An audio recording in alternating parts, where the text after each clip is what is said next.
बुद्धि की जीत। एक गांव में कुश्ती का आयोजन हुआ था। दूर दूर के सभी गांवों से बड़े बड़े पहलवान आए हुए थे। सभी पहलवान हटे कट्ठे थे। पहलवानों की भीड़ में कालू पहलवान सबसे दमदार था, जिसने आज तक एक भी कुश्ती नहीं हारी।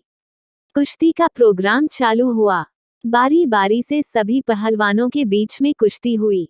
कुश्ती के अंतिम पड़ाव में सभी पहलवानों को कालू से भिड़ना होता था, लेकिन कालू के सामने कोई टिक नहीं पाता था।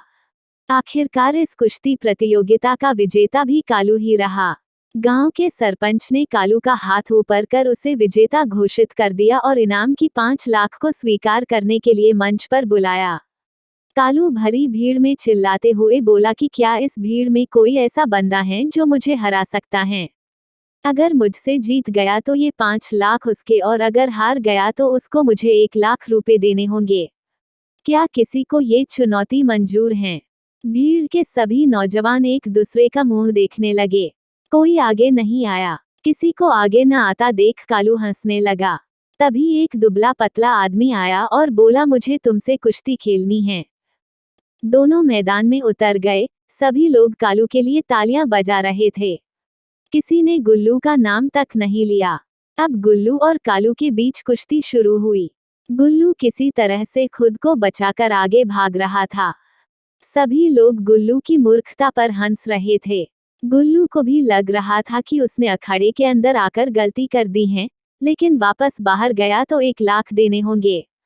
गुल्लू ने अपना दिमाग चलाया और चालाकी से उसको पीछे से पकड़ लिया और कालू को खूब गुदगुदी की।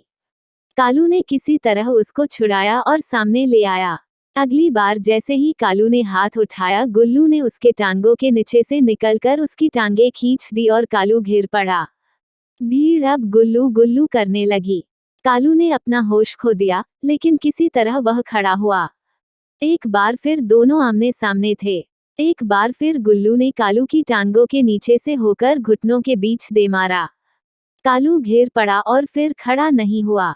सरपंच ने गुल्लू का हाथ ऊपर किया और उसको विजेता घोषित किया। शर्त के अनुसार गुल्लू 5 लाख जीत गया। कहानी की सीख, बुद्धि के आगे बल को झुकना ही पड़ता है।